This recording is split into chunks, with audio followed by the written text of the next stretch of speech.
Good morning Julien. Good morning Samir. Good morning à toi qui nous écoutes et bienvenue dans ce nouvel épisode spécial de la systémique Absolument. du bonheur. Pourquoi cet Très épisode spécial, spécial. Julien? Alors, en plein jeudi, on sort un épisode Non mais de la c'est quoi, systémique du c'est bonheur. quoi cette histoire? C'est quoi cette histoire? Bah Eh oui. ben, en fait, c'est très simple. Petit épisode aujourd'hui en l'honneur de la Journée mondiale de la santé mentale. On ne pouvait pas passer à côté de cette journée. Donc, on t'a préparé un petit contenu assez rapide, mais pour te partager des points qui nous tiennent à cœur, justement, à propos de ce sujet. Exactement. Dans ce podcast, alors on va faire de la prévention, on va peut-être aussi donner des outils pour, en tout cas, prendre soin de sa santé mentale. Et Tout à fait. alors dans la santé mentale, on peut mettre plein de choses. On peut parler des troubles mentaux, on peut parler de l'hygiène en quelque sorte mentale qu'on pourrait avoir aussi bien au travail, dans la vie personnelle, Tout à fait. dans nos habitudes. Vraiment, ça peut toucher quelque chose d'assez global et plein de domaines différents. Et aujourd'hui, on va peut-être pas faire un podcast de 2 heures sur le sujet, bien sûr, parce que c'est un podcast spécial, mais on va essayer de couvrir en quelque sorte un maximum de prismes de ce sujet-là. Tout à fait. Ouais. Alors peut-être que le premier point qu'on pourrait amener, c'est de continuer ce travail de déstigmatisation des troubles mentaux. Parce que, en fait, toi qui nous écoutes, t'es peut-être pas au courant là. Mais sur 10 personnes qui t'entourent au quotidien, t'en as plusieurs qui sont affectées justement par des troubles mentaux, des troubles de l'humeur, par des états dépressifs, par du stress, par d'autres conditions. Et c'est vraiment important de donner plus de place parce que si on regarde un petit peu, il n'y a pas si longtemps encore, on ne disait pas qu'on allait voir le psy parce que sinon on allait être perçu comme un fou. On disait pas qu'on allait pas bien, qu'on n'avait pas le moral parce que sinon on était considéré comme faible. Et c'est pas il y a si longtemps que ça en fait que on avait un regard sur la santé mentale qui était pas du tout adapté et pas du tout aidant en fait. Parce que tant que tu vas bien, tant que ta vie roule dans le bon sens, c'est que t'es stable, tout va bien, c'est certain que c'est des points sur lesquels tu te concentres pas, puis c'est normal parce que tu as d'autres choses à penser. Mais le jour où tu as ta vie qui déraille et que tu te rends compte que peut-être parce que t'as pas pris soin de ton hygiène mentale, émotionnelle, psychologique, peut-être parce que t'as pas entretenu les bases essentielles à un équilibre psychologique, en fait tu te retrouves au fond du gouffre et là tu te sens coincé parce que t'es stigmatisé de partout. Ouais. Pour travailler, pour retrouver du travail, pour intégrer une institution, pour rentrer dans une école, pour changer de carrière, pour fonder une famille. Ça peut être très très très compliqué. Et du coup, cette journée-là, elle est aussi pour ça, se rappeler que des troubles mentaux, il y en a toutes les sortes, il y en a à tous les niveaux, et que la santé mentale, en fait, c'est l'affaire de tous. Surtout si tu vas bien, c'est aussi ton affaire à toi. Ouais, exactement. Et alors Julien, tu disais que autour de toi, en tout cas qui nous écoutent, sur 10 personnes, il y en a qui souffriraient de troubles mentaux. Il y a des millions de personnes qui souffrent de troubles mentaux. Par contre, dans le board de l'Institut Merlin, 100% de troubles mentaux. Là, c'est sûr. Mais on est tous toi et moi, complètement on est allumés. starbés. Ah non, mais Voilà. c'est peine perdue. Hein. Il y a pas de traitement possible pour nous. Là. C'est terminé. Ouais. Ils ont abandonné. C'est ça. Donc là, quand on parle en tout cas de troubles mentaux, comme tu dis, Julien, c'est bien que tu l'as mentionné. C'est vrai qu'il y a encore une espèce de honte au sujet sur le sujet des troubles mentaux, des gens qui le cachent, qui sont gênés, qui vont pas consulter parce que justement ils ont pas envie de voir la réalité en face, ou alors ils ont peur d'être pris pour des fous. Sachant que les troubles mentaux, ça veut pas forcément dire folie. Les troubles mentaux, ça peut être beaucoup de choses. Ça peut aller des troubles de l'humeur, ça peut être aller à de l'anxiété, des troubles anxieux, ça peut être des troubles de personnalité, ça peut être de la psychose. Ça peut venir de l'éducation, ça peut venir de la génétique, la biologie, l'environnement, l'endroit où tu vis. Donc, ça peut être psychosocial. Tout à fait. Mais ça peut aussi venir de ton hygiène de vie. Aujourd'hui, regarde, Julien, on a souvent parlé du problème des réseaux sociaux, par exemple. On peut parler aussi de l'alimentation. Hein. Ça peut rentrer dedans. Ça joue énormément. Ton équilibre psychologique est lié à ce que tu manges. Enfin, ça joue un rôle central. Ça joue un rôle, ouais. Et on parlait, par exemple, des réseaux sociaux. Les réseaux sociaux, aujourd'hui, peuvent être un vecteur de troubles mentaux. Alors je dis, encore une fois, on garde de la nuance là-dessus, mais pour certaines personnes qui rentrent dans des extrêmes, qui passent leur journée sur les réseaux sociaux, qui scrollent en permanence, qui ont plus de vie sociale et qui consomment en plus du contenu de merde, je veux dire toute la journée, Bah, Oh, malheureusement, Samir, on va se faire bannir encore. Voilà, on a c'est été pas grave. démonétisé. Bravo, Bah, de Samir, toute façon, on a bravo. quitté TikTok, voilà. On s'en fout. Oui, puis en plus, c'est même pas monétisé ce qu'on vous partage là. Fait que C'est on s'en ça, en fout fait. encore plus. Ça aurait été cool si c'était monétisé, mais bon, on s'en fout. Oui, mais c'est pas la priorité. On le fait pas pour On ça, en n'a tout pas cas. envie d'être tenu par les castagnettes. Non, mais c'est ça, c'est important aussi de dire que voilà, que les réseaux sociaux, ça peut être un vecteur important et utile, en fait, pour déstigmatiser, pour mettre de la lumière sur certaines conditions, sur certaines situations. Parce que oui, il y a le côté troubles mentaux, puis c'est certain que bah, cette journée-là, elle est dédiée justement à ça, mais c'est aussi toutes les petites choses qui paraissent anodines du quotidien de bah tiens, ton collègue de travail, il est pas bien depuis 3 semaines, bon bah c'est pas grave, ça va lui passer. Bah peut-être que ça va lui passer, puis peut-être que ça va pas lui passer. Et que justement, bah ce serait bien de donner un peu plus de place, donner un petit peu plus d'intérêt, poser un peu plus de questions, s'intéresser un peu plus les uns aux autres pour savoir bah comment on va vraiment, comment on se sent vraiment. Parce que on est dans un monde qui a jamais été aussi facilement connecté et en même temps dans un monde qui a jamais été autant déconnecté. Les gens sont déconnectés totalement les uns des autres. Ouais, vraiment. Et le tissu social sur lequel tu t'appuies et là où tu prends ta place, il est essentiel pour ton équilibre psychologique. Exactement. Et il y a peut-être un truc encore, parce que tu sais, quand on parle de trouble, à partir du Mhm. moment où il y a le mot trouble, bah forcément, il y a cette espèce de gravité dans la tête des gens. Il y a aucune gravité quand on parle de troubles mentaux. En fait, il faut savoir que les troubles mentaux, c'est un peu comme toute maladie au final que tu pourras. C'est parfois même pas des maladies, d'accord? Mhm. Mais c'est un déséquilibre. Et des déséquilibres, on en a partout en fait. On peut en avoir dans notre santé, on peut en avoir dans notre vie sociale, on peut en avoir. Donc en Dans nos fait, relations, nos il y a finances, notre travail, dans plein c'est de ça, choses. dans Mhm. plein de choses. Donc vraiment, le mot trouble, il est pas à diaboliser. C'est juste que, bah, en fait, derrière, en fonction encore une fois de la gravité, parce qu'il y a des niveaux, bah, on va Bien sûr. pouvoir agir de certaines manières. De toute façon, dans tout les troubles mentaux peuvent être traités d'une certaine manière. Il y en a qui peuvent être, traités complètement. Il y en a d'autres où ça peut être juste minimisé. Donc voilà, c'est Oui, aussi et puis à, après il y a ça des dépend niveaux de des cas. gravité, c'est ça, parce qu'on peut pas tout soigner, tout C'est régler, ça. malheureusement. Il y a quand même encore aujourd'hui des troubles qui sont incurables, si on veut utiliser ce mot-là. Mais alors par contre, tu vois, tu mets un truc en lumière qui est très important, puis ça, faut vraiment en prendre conscience, c'est que Mm. qui dit trouble mental ou maladie mentale ne veut pas dire malheur psychologique. En C'est ça. fait, on peut être heureux tout en ayant un trouble. Ouais. Les deux ne Moi, se suivent pas systématiquement. C'est important, tu vois, et de prendre conscience que le bien-être psychologique n'est pas corrélé à l'équilibre psychologique. c'est ça. Bien sûr que ça aide. Tu peux avoir beaucoup de bonheur, d'équilibre psychologique, enfin, que t'aies une stabilité psychologique et que tu vives du bonheur, de la joie, de l'épanouissement, bien évidemment. Mais la science nous l'a démontré et la psychologie positive nous le démontre dans ses recherches que le bien-être psychologique n'est pas directement corrélé, en fait, au statut de la personne. Est-ce que la personne a un trouble? Est-ce qu'elle en a pas? Par contre, bah, il faut être accompagné, il faut être traité s'il y a besoin, il faut travailler sur soi, il faut mettre en place des stratégies et des éléments qui nous aident à aller de l'avant, mais c'est clairement pas une fatalité, d'accord? Et oui, pour une faible partie, malheureusement elle existe, bah, vivre avec des troubles peut s'avérer être extrêmement complexe et C'est ça. malheureusement certaines personnes sont loin d'avoir une vie normale parce que bah pas en mesure de pouvoir les aider à avoir une vie normale. Mais souvent il y a d'autres éléments qui rentrent en jeu.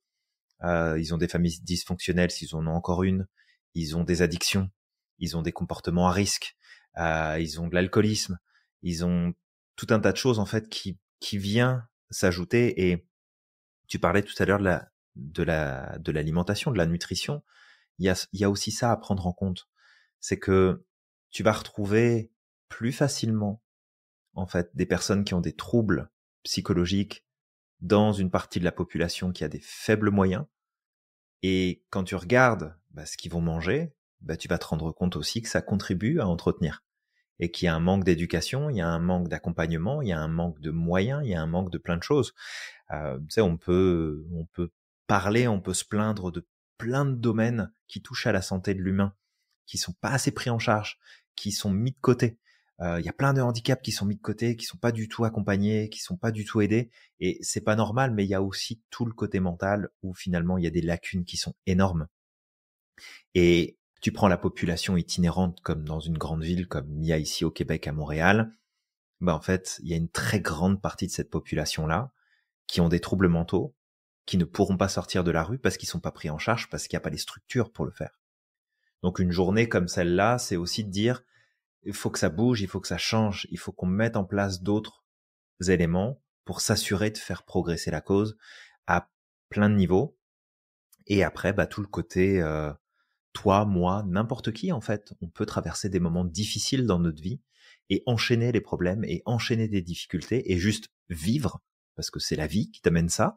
Ça tombe dessus, tu l'as peut-être provoqué d'une manière ou d'une autre, peu importe, mais tu traverses des moments qui sont difficiles et que bah, si t'as pas de stabilité mentale, bah, ça devient très très vite compliqué. Et tout le monde est concerné. C'est ça le truc, c'est que tout le monde, absolument tout le monde est concerné. Ah ouais, la preuve, tes podcasteurs préférés sont concernés par cette problématique. Ah ben nous, on Donc, est complètement fuckés, hein, c'est foutu. Hein. Et oui, totalement, Julien. Donc tu vois, si on arrive à faire ce qu'on fait, que on arrive à aligner comme deux phrases correctement, c'est que c'est pas un problème. C'est pas un problème, les troubles on le vit mentaux. bien, on le vit bien. On le vit bien. Donc non, mais voilà, ça c'est un point important. Et peut-être que Julien, il y a une question que je voudrais te poser, et je pense que c'est important de le dire parce que malheureusement, on a des gens qui abusent un petit peu. Est-ce que les troubles mentaux sont contagieux? Parce que tu sais, des fois, t'as des gens. Moi, j'ai déjà vu des personnes face à des personnes qui avaient des troubles mentaux, qui voulaient pas les approcher, qui voulaient pas les toucher, et tu te dis, non, j'ai juste envie de leur mettre des claques à ces gens-là pour leur remettre les idées en place, parce que c'est horrible.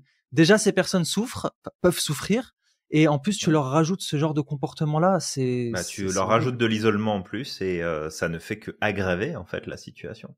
Ouais. Ça ne fait que, tu sais, c'est comme si tu voulais éviter les personnes qui ont un handicap, les personnes qui ont une trisomie, les personnes qui ont ceci, les personnes qui ont ce. Je veux dire, ça ne fait aucun sens. C'est Exact. pas contagieux. C'est pas Il y a contagieux. pas, il y a pas de problème, si tu veux. Il y a pas de troubles mentaux qui sont contagieux en tant que tels. À la rigueur, ce qui peut être contagieux, c'est si tu as un trouble qui est lié à la présence d'un virus ou d'une bactérie qui provoque ça chez toi. Et dans ce cas-là, bah, si tu refiles la bactérie ou le virus à quelqu'un, potentiellement, ça pourrait faire des dégâts. Ouais. Mais objectivement, il n'y a pas de maladie, en tout cas pas à ma connaissance, de maladies mentales, de troubles mentaux qui sont contagieux. La seule chose qu'il faut prendre en compte, et ça c'est important, c'est de savoir que passer beaucoup de temps et côtoyer très régulièrement des personnes qui ont des troubles mentaux, mais qui sont pas stables, qui vont avoir des sautes d'humeur, qui vont avoir des comportements déplacés, qui vont avoir des réactions disproportionnées, ça peut être une source de fatigue et d'épuisement. C'est ça. Donc c'est la seule chose, si tu veux, en premier plan, qui est, ok, ça peut être épuisant en fait d'avoir une personne qui est pas stable et qu'on doit gérer et qu'on doit subir dans le quotidien. Donc là, oui, ça peut être problématique. Ouais. Mais en soi, je veux dire, que tu prennes tes précautions parce que tu as une personne qui te semble, alors c'est un très mauvais terme que je vais utiliser, mais c'est un raccourci qui va simplifier les choses. Tu as une personne en face de toi qui te paraît complètement folle, que tu prennes de la distance parce que t'as pas envie qu'il t'arrive quelque chose, bien évidemment. Ça, je veux dire, il n'y a pas de problème. Mais c'est de comprendre aussi que si cette personne-là, elle est dans cet état-là, c'est probablement parce qu'elle n'est pas accompagnée, c'est parce qu'il n'y a pas de cadre, c'est parce qu'elle n'a pas de stabilité, c'est qu'elle prend peut-être pas son traitement ou qu'elle a tout simplement pas été diagnostiquée. Il y a, en fait, tu sais, tu disais tout à l'heure, il y a à peu près 2 personnes sur 10 qui ont des troubles mentaux. En fait, sur les 8 restants, ben, il y en a une grande partie où il n'y a pas eu de diagnostic. Et où tu ne sais pas, en fait, ce que la personne traverse. Et que elle-même, elle sait peut-être pas qu'elle a un trouble. Parce que c'est ça, en fait, le truc, c'est que avoir un trouble, ça peut être très pénalisant, ça peut être très handicapant, mais ça peut aussi te pousser à développer des stratégies d'adaptation qui font que tu as réussi depuis ton enfance à t'adapter au monde, en faisant plus d'efforts, en faisant différemment, et peut-être parfois même dans une souffrance plus ou moins importante, mais que finalement tu vis avec un trouble dont tu ignores totalement l'existence, et en fait tu fais avec, et tu vis ton quotidien avec. Donc l'importance de se faire dépister si jamais il y a vraiment des inquiétudes ou des questionnements, l'importance d'être accompagné si jamais il y a un problème, et malheureusement, c'est comme pour les médecins, c'est comme pour les chirurgiens, c'est comme pour en fait toutes les disciplines liées à la santé humaine, il y en a pas assez. Donc de toute façon, il y a des challenges qui se présentent, mais plus on va en parler et plus on va donner de la place à ça, plus il va y avoir un accompagnement et plus il va y avoir des choses qui vont pouvoir être mises de manière systémique, de façon à ce qu'il y ait des vraies prises en charge et qu'il y ait des choses concrètes qui se mettent sur le terrain. D'où l'importance d'avoir une journée comme celle-là pour en parler. Exact. Maintenant, on a dit que c'était un podcast qui allait être court, donc on va se contenir. Ouais, c'est vrai qu'on est en train de partir un peu parce plus loin, parce qu'il y aurait tellement de choses à dire, mais voilà, c'est comme tu l'as dit, c'est une condition avec laquelle tu vas vivre. C'est une condition ou des conditions avec lesquelles tu dois faire dans ton quotidien. Mais la journée de la santé mentale mondiale, c'est de prendre aussi conscience qu'il y a plein de choses, en fait, qu'il faut faire. Et, en fait, durant cette journée-là, on devrait être en train de parler de plein de choses. On devrait être en train de parler de la méditation de pleine conscience, de la sophrologie, du yoga, du sport, de l'alimentation, des connexions sociales, de participer à des activités caritatives, de prendre soin de sa famille et de ses proches, de connecter avec les gens qu'on aime, de prendre le temps de lire, d'écrire. En fait, tous ces éléments-là contribuent et participent à ta santé mentale. Et donc, c'est pas juste dire, OK, on déstigmatise, on prend conscience que les troubles mentaux ne doivent pas être, pour une grande partie, un frein à l'intégration dans la société, permettre aux gens de pouvoir travailler, de fonder des familles, de faire des études, de changer de carrière, peu importe, de comprendre que c'est tout à fait possible, que c'est tout à fait faisable, mais aussi de mettre en avant tout ce qui va être prévention, donc au sein des entreprises, pour éviter le burn-out, pour éviter les suicides, pour éviter l'agressivité, pour éviter tous les problèmes qu'on peut rencontrer dans les entreprises. Mais c'est aussi dans le cadre familial, c'est dans le cadre scolaire aussi. Parce que les violences psychologiques et émotionnelles scolaires, il y en a à l'appel. Le harcèlement peut amener... Le harcèlement, ça fait des dégâts monstrueux. Ouais. Et c'est valable à la fois pour les étudiants, pour les élèves, mais c'est aussi valable pour les professeurs ou les responsables d'établissement. Je veux dire, on est tous concernés à tous les niveaux. Et du coup, moi, j'ai envie, toi qui nous écoutes, de te proposer un truc. C'est de regarder les personnes autour de toi avec qui tu passes du temps, que tu connectes souvent, et même les personnes où tu connectes peut-être pas assez, et que tu profites de cette journée pour poser simplement la question de comment est-ce que tu vas vraiment. Mais vraiment, pas le « oh ça va, ouais, bon ok super, on se rappelle ». Non, c'est comment est-ce que tu vas vraiment. Et de laisser l'opportunité à la personne de se dire « est-ce que je partage peut-être un peu plus ce que je traverse, ce qui se passe, ce qui me dérange, ce qui me pèse, ce qui me travaille ?» Juste de faire cette démarche-là. Et bien sûr, si toi qui nous écoutes, t'as besoin de le faire, trouve quelqu'un, parle à quelqu'un, envoie un message, même juste de mettre un commentaire sur ce podcast que tu vas écouter. Juste le marquer, de dire en ce moment c'est pas la forme, en ce moment il y a ça qui me dérange, en ce moment il y a ça qui me pèse, parce que c'est important aussi d'avoir cet espace dans lequel on peut communiquer pour arrêter de porter ça juste tout seul à l'intérieur. C'est super important. Ouais. D'ailleurs, tu sais, Julien, je vais essayer de faire court, mais tu sais, tu parles de ça et je t'ai raconté là récemment avec la naissance de la petite. En fait, j'ai vu ma vie chamboulée. Alors, par beaucoup de belles choses, mais j'ai vu aussi beaucoup de piliers que j'avais dans ma vie, en fait, pas être bousculé en quelque sorte, dans le sens où parce que j'avais moins de temps pour travailler. Pourtant notre projet, tu sais, il est hyper important. Moi, j'aime beaucoup ce que je fais, mon travail. J'ai pas l'impression de travailler et ça participe beaucoup à mon épanouissement. Mais aussi dans d'autres choses, c'était comme un petit peu, je devais diviser ma journée en plusieurs, segments. Et pendant un moment, je me retrouvais plus, parce que c'est comme s'il y a quelque chose qui arrivait, qui a explosé et qui a mis en morceaux une grosse partie de ce que j'avais. Et je devais essayer de redealer et de reconstruire, en fait, ces piliers-là. Et alors, tu sais, comme je dis, j'étais heureux, d'avoir ma fille entre les mains, de pouvoir prendre soin d'elle. Mais dans les autres aspects de ma vie, je trouvais plus du tout mon équilibre. Et Ouais, je de la t'avais raconté. frustration, de la fatigue. Voilà, Ouais. frustration, fatigue, remise en question, envie de tout jeter en fait, parce que tu comprends plus. Et j'en avais parlé. Et je disais voilà, tu sais, on se renseignait sur ça et on se rendait compte, par exemple, il y avait même la dépression post-partum qui pouvait exister. Et on s'est même posé la question, est-ce que j'étais pas en train de commencer à basculer dans une espèce de dépression post-partum? C'était pas vraiment le cas. Je pense que c'était plus tu sais, j'étais un peu perdu en fait, d'essayer de retrouver mon équilibre. Ouais. Et qu'est-ce que j'ai fait, en tout cas pour moi, parce que c'est ce qu'on va faire, on va commencer à donner des outils pour pouvoir avancer. Bah, qu'est-ce que j'ai fait? En fait, j'ai juste repris mon équilibre de départ. J'ai listé tout ce que je faisais avant et j'ai essayé, en fait, de rétablir cet équilibre, mais en acceptant que ça sera pas forcément comme avant, ça sera différent. Parce que je me mettais la pression, parce que je me disais, bah non, regarde, j'arrive plus à travailler 8 heures par jour, j'arrive plus à travailler autant, parce que moi, je mettais beaucoup de temps là-dessus. Et bah en fait, je sais, bah écoute, le tout, ça va être d'accepter que bah maintenant, je vais travailler 5 heures, je vais essayer de faire en sorte de faire autant qu'avant en 5 heures. Si c'est pas ok, ben c'est pas grave, je ferai demain. Et donc, ce que j'ai fait dans un premier temps, bah première chose peut-être, parce que je grille les étapes, Julien, c'est la connaissance. La connaissance, le fait de connaître. T'écoutes ce podcast, techniquement, tu en sais un peu plus sur ces troubles-là. Peut-être lire des livres, peut-être te rapprocher d'organismes qui parlent de ce genre de sujets-là. Donc ça, c'est vraiment la base, la connaissance. La deuxième, la reconnaissance. Ce que j'ai fait, c'est que pendant un moment, j'étais un peu perdu, je me rendais pas compte, mais je savais qu'il y avait quelque chose qui allait pas. C'était juste de prendre du recul et ok, bah regarde, là, ça fait quelques jours, là, je suis un peu perdu. Qu'est-ce qui se passe concrètement? Voilà ce qui se passe. Je reconnais qu'il y a ces choses-là qui vont pas. Voilà, qu'il y a eu un chamboulement. Et une fois que tu as reconnu, tu poses des actions.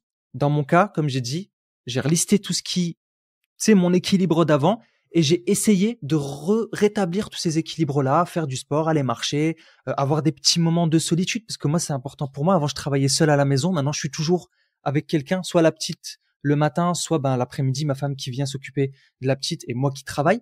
Donc, il y avait aussi cette solitude que j'aimais bien avoir au moins 1 ou 2 heures par jour, que j'avais pu. Tu sais, j'ai juste repris tout ça et je me suis recréé un nouvel équilibre avec ces éléments qui étaient importants pour moi.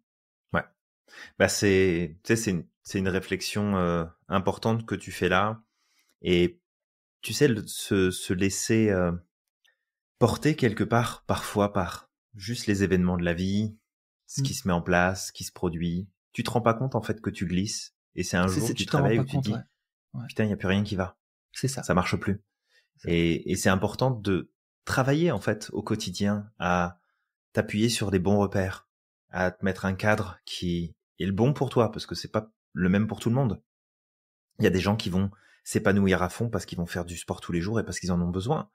Et il y en a d'autres, ça va être une surcharge mentale beaucoup trop importante, sans parler de la charge physique, d'énergie, où finalement ça va être une contrainte plus qu'autre chose et qu'ils auraient simplement besoin de mettre peut-être juste 2 journées de sport concrètement dans la semaine, mais le reste, ils seraient en activité, ils iraient marcher, ils iraient voir du monde, ils iraient socialiser. Donc ça commence, et ça fait partie aussi quelque part de notre mission, d'aider le monde à comprendre que plus tu te comprends et tu comprends comment tu fonctionnes et de quoi tu as besoin, en fait, de moins en moins t'es fragile face aux situations de la vie. Et on avait fait un podcast de toute façon là-dessus, sur le fait que de toute façon t'allais en chier et que t'allais au-devant des problèmes, quoi qu'il arrive.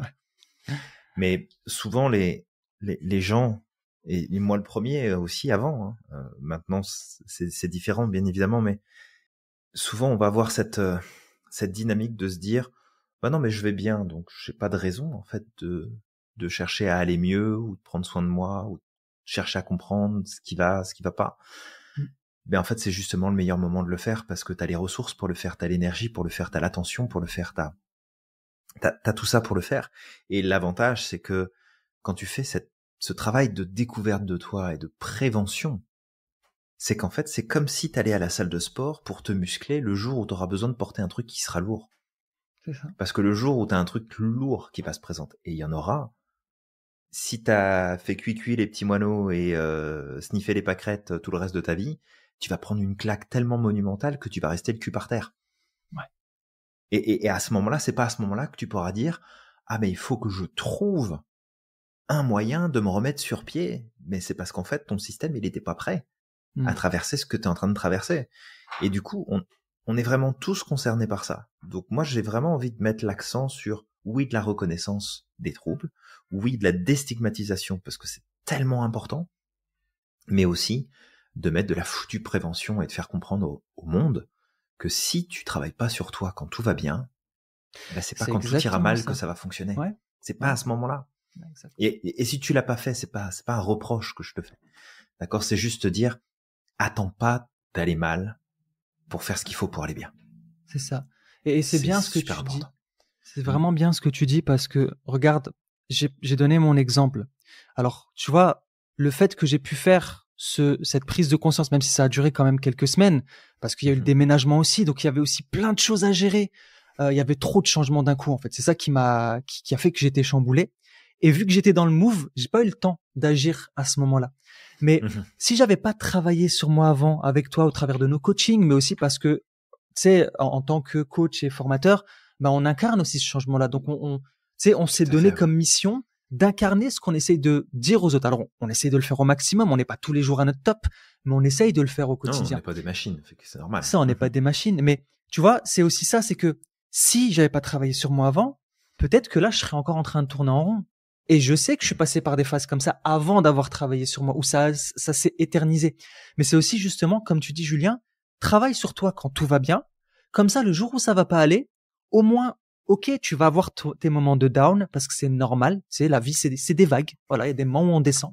Mais au moins, parce que tu as travaillé sur toi, tu auras cette capacité de rebondir beaucoup plus vite. Et tu vois, j'y repense, mais là, ça fait 2 semaines parce que j'ai mis en place tous ces trucs-là. Je t'ai dit, Julien, j'avais fait mon semi-marathon, c'était pareil. Je me disais, bah écoute, j'ai beaucoup de défis en ce moment, j'ai ma vie qui est chamboulée. Vas-y, donne-toi un méga challenge, fais-toi ce semi-marathon, va jusqu'au bout. Au moins, ça va marquer le coup. Et en fait, toutes ces petites actions que j'ai posées, même si c'était difficile, là, au fur et à mesure du temps, je m'en suis même pas rendu compte, mais tu sais, au bout de 2 semaines, bah, en fait, je me sens beaucoup plus apaisé, tout va bien. Tu sais, voilà, j'ai accepté en fait les choses. Et je peux avancer. Et au final, c'est beaucoup plus productif parce que bah, j'avance plus dans mes journées, je me sens moins fatigué, j'ai encore un peu de travail à faire sur le sommeil, mais bon, ça c'est aussi les nouveaux parents. Oui, bah après c'est ça, c'est la joie des nouveaux parents. C'est ça. Mais c'est ça. C'est ça. C'est vraiment pour appuyer sur ce que tu dis, Julien. C'est important. Travaille sur toi quand tout va bien.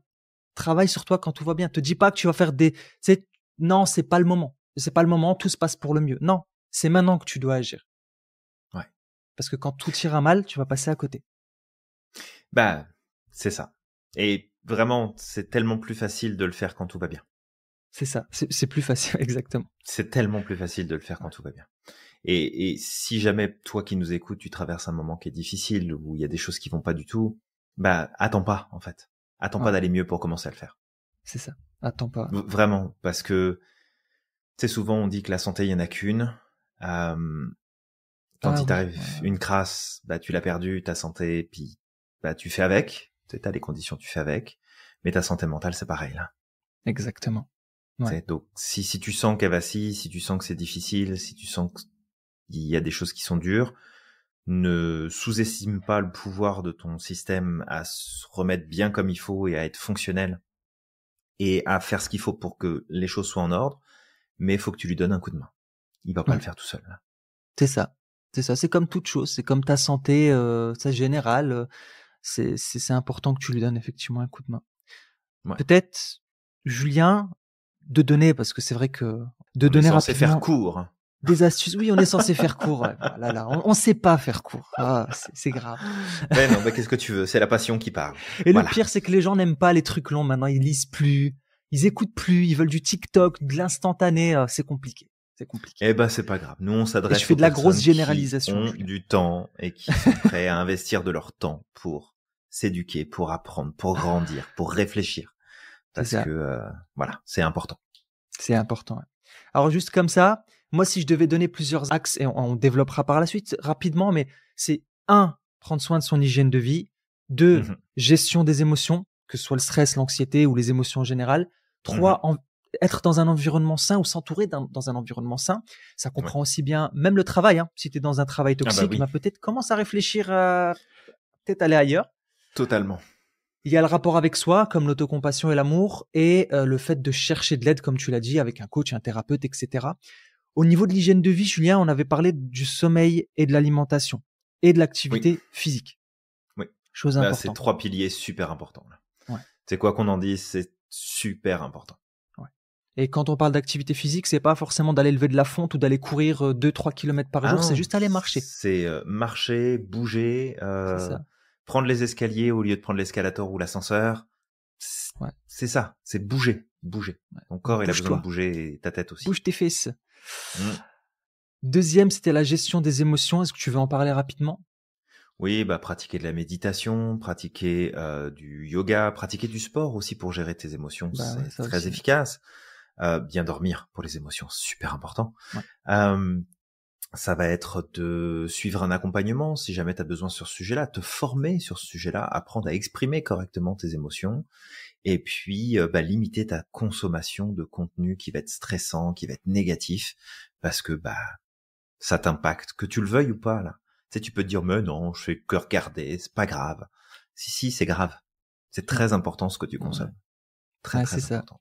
Tout ce que tu mets dans ton cerveau va le façonner et va façonner ta manière de voir le monde, en fait. C'est ça, Ouais. Quelque part, c'est un peu comme Google. Tu lui donnes des instructions, il va te ramener les instructions que tu lui as demandées. Ton cerveau, si tu regardes tous les jours des choses anxiogènes, malheureusement, tu vas voir autour de toi que ce qui est anxiogène. Tu verras pas les licornes. Il y en a des licornes dehors dans la rue. Hein, Oui, il y a des fées, absolument. mais il y a des beaucoup de gens fées, qui des les voient licornes, pas. Ouais. Mais c'est parce qu'ils sont occupés à voir autre chose. C'est ça. Ils ont perdu leur capacité à le voir. C'est tout. C'est ça. Ils ont perdu leur capacité à le voir. Très belle manière de le dire. L'expression des émotions, peut-être dans la gestion des émotions, est importante. Fais pas le robot, te dis pas qu'il faut être trop fort, que c'est important de que bien t'es faible. les partager là, c'est super important. C'est vraiment important. On parlait d'environnement sain, je disais que ce soit au travail, dans la vie privée, etc. Dans l'environnement sain, il y aura éviter l'isolement social parce que l'isolement social va en rajouter à ta problématique. C'est une source de troubles psychologiques énorme, l'isolement. C'est énorme. Et tu vois, chez les personnes âgées qui sont isolées de par leur situation familiale ou qui sont mis dans une maison de retraite où il se passe rien du tout, il y a un déficit des capacités cognitives de 1% par jour. C'est énorme. C'est énorme. C'est énorme. Et c'est pas pour rien. Alors oui, il y a l'âge qui rentre en compte, il y a les troubles de santé, il y a tout un tas de choses. Mais tu passes d'une personne qui est relativement vive et réactive, qui fait des activités, à quelqu'un qui fait plus rien et qui végète en l'espace de quelques mois là. Donc pas d'évitement social. Exactement. On évite. Ni d'isolement. On évite l'évitement. Ni d'évitement, ni d'isolement. C'est ça, totalement. S'entourer de personnes aidantes, si tu as des personnes toxiques autour de toi, peut-être redéfinir ta relation avec eux, peut-être mettre de la distance si tu en as besoin, juste le temps au moins de te sentir mieux quand même. Donc ça va être vraiment important. Et t'entourer de personnes qui t'aident. Alors quand on dit des personnes qui t'aident, c'est pas des gens qui te disent oui à tout. C'est pas des gens qui sont tout le temps en train de te dire t'inquiète pas, tout va bien. Non, c'est des personnes aussi qui te disent quand ça va mal, mais qui sont malgré tout bienveillantes. C'est ça qui va être important et qui sont dans une optique de t'aider à évoluer. Oui, parce qu'on peut très bien te dire bon, arrête tes conneries parce que là tu fais de la merde. Et en fait, c'est très bien qu'il y ait quelqu'un qui te le dise. C'est ça. Parce que c'est important qu'on ait des personnes autour de nous qui nous disent ok, là tu te détends parce que ça va plus du tout là. Ouais. Tu prends pas du tout la bonne direction et c'est important d'avoir des personnes qui sont suffisamment importantes dans nos vies et qui ont suffisamment d'intérêt pour notre bien-être pour qu'ils se permettent de nous dire là tu vas te détendre parce que là tu fais du n'importe quoi. Tu détends le pompon. Exactement. Tu peux aussi participer à des activités de groupe, que ce soit communautaire, que ce soit associatif, que ce soit sportif, que ce soit peu importe vraiment le fait de te pousser. Ça aide beaucoup ça. Ouais. De te pousser à être avec un groupe, ça peut t'aider. Alors on ne dit pas de le faire tout le temps. Peut-être t'es un introverti, tu dis mais je déteste ça. C'est pas grave si c'est pas un groupe, c'est 2-3 personnes. À petite dose. Avec des introvertis. Voilà. Si tu veux. C'est ça. Vous regarderez tous en chien de faïence sans jamais dire. Et c'est un introverti qui dit ça. C'est ça. Mais, pareil. Mais non, tu connectes à petite échelle parce que quand t'es vraiment introverti, les groupes c'est épuisant et t'as pas envie en fait de passer du temps dans des situations comme ça. Mais ouais, connecte à ton échelle, même si c'est une petite échelle, on s'en fout. Ouais, mais c'est ça. Reste pas tout Un seul. escabeau, quoi. Un petit escabeau. Un petit escabeau, un marchepied même, si tu veux. Une talonnette, tiens, allez hop, on peut aller jusque-là. Excellent. Très bon jeu de mots, Samir, très très bon, bravo. J'aime Peut-être, beaucoup. est-ce que tu as envie de parler rapidement du rapport avec soi, et puis comme ça après on le laisse, parce qu'on a dit court podcast. Bon. Ah, mais de toute façon, le podcast, on va le renommer, Samir. On va l'appeler le podcast long qui devait être court. C'est ça. Tu sais, je le mettrai dans la description. Un podcast long qui devait être court qui devait être long, ou pas, peu importe, c'est pas grave. Je m'en mêle les pinceaux. C'est pas grave.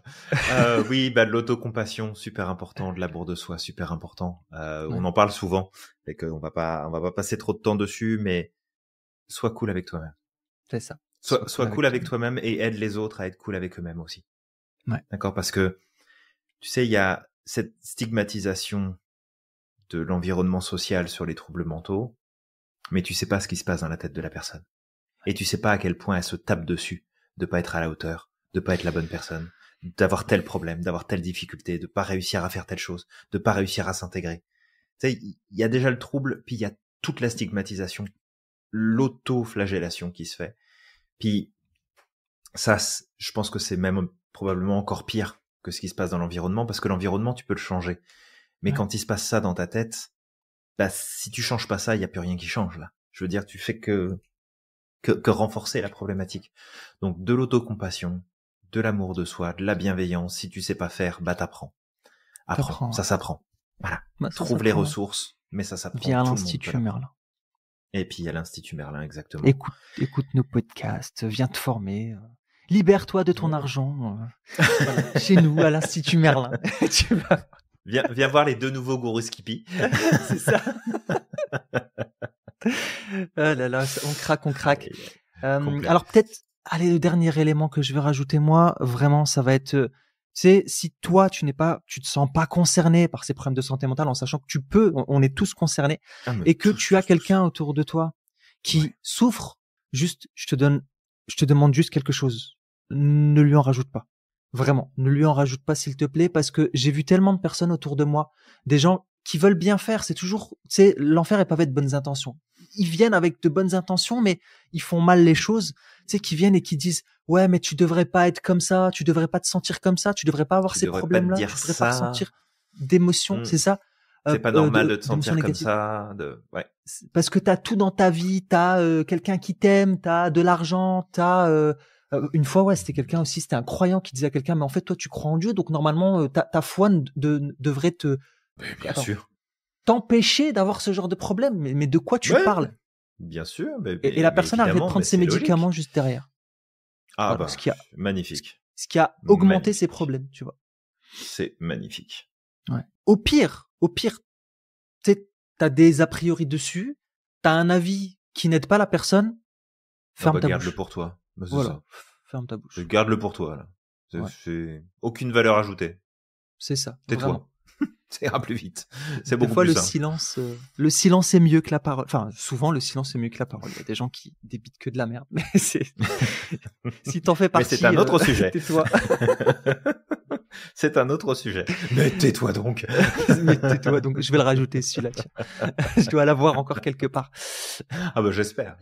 C'est ça. Donc voilà, vraiment, c'est parfait. On le dit de façon un peu directe comme ça, mais aussi sous le ton de l'humour. C'est juste que je sais que toi qui nous écoutes, peut-être que tu l'as déjà fait, peut-être que tu le fais. C'est cette espèce d'interventionnisme. Je sais qu'il est pavé. Souvent, il y a de bonnes intentions derrière. Mais oui, totalement. Mais non, fais pas ça. Fais pas ça parce que tu te rends pas compte que ça peut faire énormément souffrir ces personnes-là. Au pire, tu sais, si tu veux pas parler, écoute-les. Ils ont juste besoin d'écoute. Ils ont pas besoin de solution. Ils ont besoin d'écoute. Bah, c'est ça. Voilà. On fait quoi maintenant? C'est bon, on lâche le micro? Oui, on va lâcher le micro parce que sinon, c'est comme d'habitude, là, on pourrait encore parler pendant des heures. Donc, merci pour ta patience pour ce court épisode. Court long podcast. Mais voilà, on donne de la place à la santé mentale, s'il te plaît. On remet un petit peu ça au centre de notre attention. il y a une journée mondiale, d'accord, mais c'est tous les jours. Ouais, c'est tous les jours qu'on donne de la place, comme c'est tous les jours qu'on donne de la place à l'égalité homme-femme, c'est comme tous les jours qu'on donne de la place aux droits et à la sécurité des enfants, c'est tous les jours qu'on donne de la place à l'éducation, à l'apprentissage, on donne de la place à tout, tous les jours. D'accord. Après, on peut pas penser à tout le temps, et c'est correct.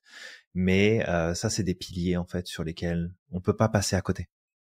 C'est ça. Et d'ailleurs, même nos gouvernements devraient être beaucoup plus enclins à s'occuper de ces points-là de façon beaucoup plus importante que d'autres sujets qui servent strictement à rien et qui font que dépenser l'argent du peuple sur des trucs qui sont totalement inutiles, enfin à mon sens. Mais voilà, de mettre un petit peu plus d'emphase là-dessus et juste prendre le temps. Est-ce que toi ça va? Mais une vraie réponse. Puis si ça va pas, bah va chercher de l'aide. Et les gens autour de toi, est-ce qu'ils vont bien? Une vraie réponse. Puis si ça va pas, eh ben on va chercher de l'aide aussi. Exactement. Et t'auras fait un beau pas pour la cause de cette journée spéciale. Totalement, Julien. Bah écoute, merci pour ce petit moment, Julien, et merci à toi qui nous écoutes pour ton temps d'écoute. Like, commente, partage. Ce podcast, ça va être très important de le partager, vraiment. Si tu nous écoutes sur LinkedIn, enfin si tu nous as vu sur LinkedIn, republie le post, envoie-le à tes amis, partage-le sur Facebook, parce que c'est la journée de la santé mentale, d'accord? C'est la journée mondiale de la santé mentale, et si on veut apporter plus d'équilibre par rapport à tout ça, le mieux c'est d'en parler. Déjà, c'est la connaissance. Donc vraiment, on va te demander de le faire. Exactement. Et puis je vais te demander de croire au maximum en ton potentiel et de ne pas oublier d'être extraordinaire chaque jour. N'oublie pas non plus à quel point t'es magique et que t'as le pouvoir de réaliser absolument tout ce que tu souhaites. Et on te dit à la prochaine. Le podcast est fini.